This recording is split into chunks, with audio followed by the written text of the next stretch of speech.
Olá pessoal, professor Douglas, bem-vindo aí a mais uma aula nossa do CPA 10. Vamos falar agora sobre princípios de investimentos, uma parte introdutória aqui, bacana? Vamos avançar, chega de bate-papo. É um módulo bem tranquilo, tá pessoal? Não precisa descabelar não, mas é um módulo de extrema importância porque traz conceitos aí da parte de investimento que vão ser usados ao longo da sua carreira de forma bastante relevante no seu dia a dia mesmo. Eu que trabalho com assessoria de investimento, praticamente lido com isso aqui o tempo todo e lá nos bancos você também vai lidar, certinho? Então vamos avançar aqui.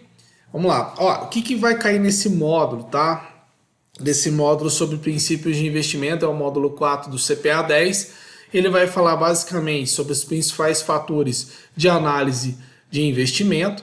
Quais são esses fatores? Né? São três fatores que a gente vai abordar aqui na nossa aula. A gente vai falar sobre rentabilidade, a gente vai falar sobre liquidez e a gente vai falar sobre riscos. A parte de risco a gente nem vai abranger tanto não, porque no CPA 10 não cai, só cai 3 dos 7 riscos que são abordados de uma forma geral. Bacana? Então vai ficar bem facinho aí de vocês compreenderem. Depois a gente também vai falar um pouco sobre como diferenciar o que é um agente superavitário de um agente deficitário. Também a gente vai falar sobre objetivos do investidor, horizonte de investimento, né? Risco versus retorno, essa relação aí de risco-retorno. Também vamos abordar um pouquinho sobre as diversificação, né? Como que funciona a diversificação, finanças pessoais e termina com a importância de um planejamento financeiro pessoal. Bacana? Bora lá? Pessoal, então no princípio aqui a gente vai falar sobre os fatores de análise de investimento. Vamos começar com nada mais nada menos do que a rentabilidade, certo? O que é a rentabilidade? Bem, você está pensando aí na sua cabecinha qual que é o conceito de rentabilidade. Acho que o desenho aqui ilustra bem, né? Você vai lá no comecinho aqui, poxa, põe aqui seu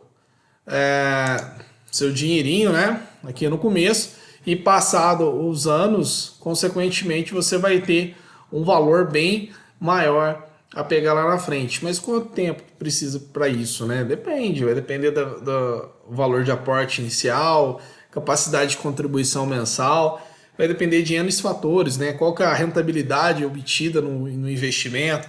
É um ativo pós-fixado, é um ativo pré-fixado, é um ativo atrelado à inflação, é uma renda variável, enfim, tem vários fatores que tem que ser observado para garantir uma boa rentabilidade ao longo do período, ok? Então, rentabilidade, de forma um pouco mais conceitual, ela é o ganho recebido ao deixar seu recurso investido por um determinado período, tá? Então, quando você vai numa instituição bancária, numa corretora, numa cooperativa, enfim, qualquer lugar que você vai deixar seu recurso por um determinado período de tempo, você vai receber ali uns juros sobre aquele capital. Se lembrando que esses juros é um juros composto, beleza? Quanto mais tempo isso ficar, maior vai ser o retorno em cima daquele valor. Quanto maior a liquidez, ou seja, maior a necessidade de eu resgatar esse ativo, menor, consequentemente, vai ser a rentabilidade. Quanto maior é o prazo que eu tenho para trabalhar com esse recurso, deixar lá na mão da instituição, da corretora, enfim, da empresa também, maior vai ser o retorno obtido sobre ele, entendeu? Então essa relação aí de tempo é muito importante na parte de rentabilidade. Bacana? Então vamos lá. A princípio vamos falar sobre rentabilidade absoluta e rentabilidade relativa. Aqui é praticamente o mais usual, 90% está aqui, né? 99% está aqui. O que é rentabilidade absoluta? Vocês têm uma ideia de absoluto, número absoluto, né? Poxa, absoluto é aquilo que de fato rendeu, né? O valor nominal também, como em algumas vezes a gente pode usar essa nomenclatura. Por exemplo, vamos pegar aqui 10% ao ano. Então você aí investiu num determinado ativo, num CDB, e ao longo de um ano ele rendeu, você pegou uma taxa ali pré-fixada, ele rendeu 10% ao longo de um ano. Esses 10%, então, foi o retorno absoluto, aquilo que ele rendeu no todo, ok? Então, normalmente ele está ali atrelado a uma taxa, certo? Essa taxa pode ser tanto uma taxa pré-fixada. Taxa pré-fixada, pessoal, bem facinho de guardar. Lembra do plano pré-pago lá do telefone? Não vou falar o nome de operadora, nada aqui. mas você tem onde você já sabe qual que é o valor, os minutos que você tem para consumir, plano de internet e por aí vai. Então, pré é pré-determinado. Então, eu já tenho uma taxa pré-acordada com a instituição financeira, no qual eu vou receber meu retorno aí de 10% ao ano. Bacana? Mas também tem a taxa pós-fixada. Alguns exemplos aí de taxa pós-fixada, IPCA mais alguma coisa. Então você tem lá Tesouro IPCA mais 4,5, Tesouro IPCA mais 3,8. O 3,8, o 4,5 já é um valor pré-determinado, porém a inflação não tem como você determinar. Então esse ativo normalmente está vinculado a um retorno pós-fixado. A antiga poupança, né, 6,5 mais TR.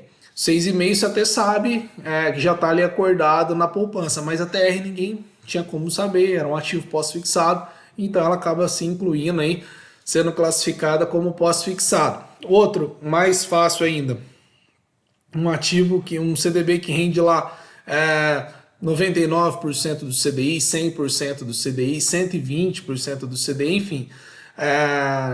Esses também são ativos pós-fixados porque a gente não tem como determinar quanto que vai ser o CDI no período, apesar que a gente tem uma noção, sim, através do relatório Focus do Banco Central, mas daí vai depender de alguns fatores. O Banco Central pode reduzir a taxa de juros, então assim, não tem como a gente determinar no futuro, de fato, qual vai ser a taxa praticada, tá? Mas você vai ter ali um percentual sobre essa taxa, ou maior ou menor, vai depender da negociação ou do ativo que você escolheu para aplicar. Bacana? Já a rentabilidade relativa ela é um pouco mais fácil, né, até de você saber. Você pega ali aquilo que o produto rendeu, dividido, né, sobre o benchmark escolhido. No caso, o mais comum aí que a gente tem na renda fixa é o CDI, ok? Mas a gente também tem outros benchmark. O que é benchmark, Douglas?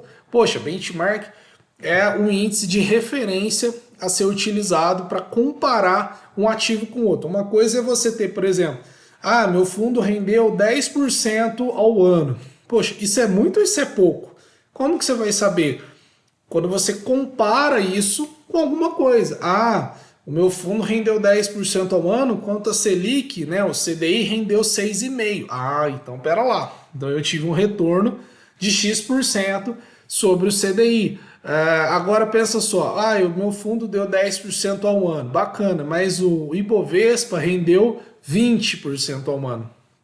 Então pera lá, né? Meu fundo rendeu 10%, o Ibovespa rendeu 20%, então meu fundo rendeu 50% do Ibovespa. Então, o que vai determinar se aquilo relativamente foi bom ou ruim é quando a gente compara com benchmark. Os benchmarks mais comuns no mercado, pessoal, então você tem o CDI, tá?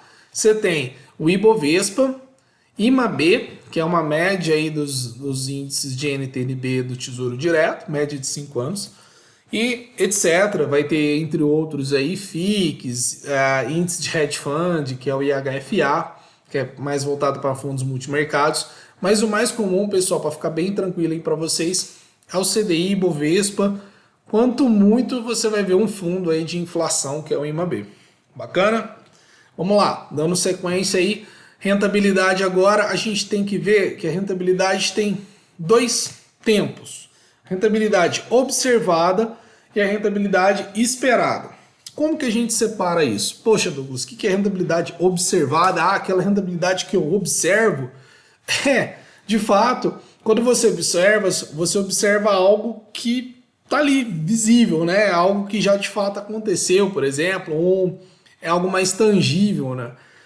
Então o conceito aqui de rentabilidade observada vai se dar com, por exemplo, uma rentabilidade divulgada por um fundo de investimento, né? Eu até vou trazer esse exemplo aqui. Mas também, o que seria a rentabilidade esperada? A esperada vai ser uma expectativa baseada no retorno passado. Por exemplo, eu já sei que determinado ativo rendeu, sei lá, 8% no ano, a inflação era 4%. Quanto que ele vai continuar rendendo no futuro? Então, é uma forma da gente tentar adivinhar, fazer uma projeção de quanto que esse ativo vai render no futuro. Claro que nessa situação tem que ser levado vários fatores aí no cálculo, né? Não é só aquilo que o fundo rendeu no passado, porque rentabilidade passada também não é garantia de retorno futuro. Isso é uma frase aí muito, né, um chavão muito utilizado no investimento. A gente não pode determinar que o futuro será igual ao passado.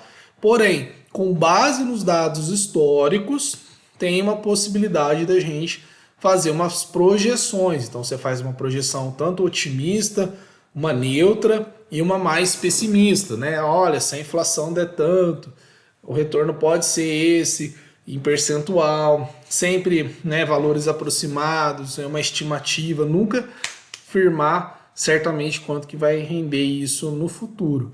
Mas vamos falar um pouquinho mais sobre a rentabilidade observada, que é aquela de fato que a gente acaba trabalhando mais nos investimentos, uma vez que a gente tem os dados históricos ali de um fundo, por exemplo. Então eu trouxe aqui um fundo de investimento de renda fixa, onde que você pode observar aqui o gráfico dele, desde quando esse fundo nasceu, novembro de 2003 até novembro de 2018. Ao longo do período dele, ele sempre performou acima do CDI. Então você tem essa linhazinha aqui mais embaixo, que é o CDI, e você tem essa linhazinha azul aqui em cima, que é o gráfico do fundo. Então o fundo sempre teve uma performance acima do CDI. Bacana?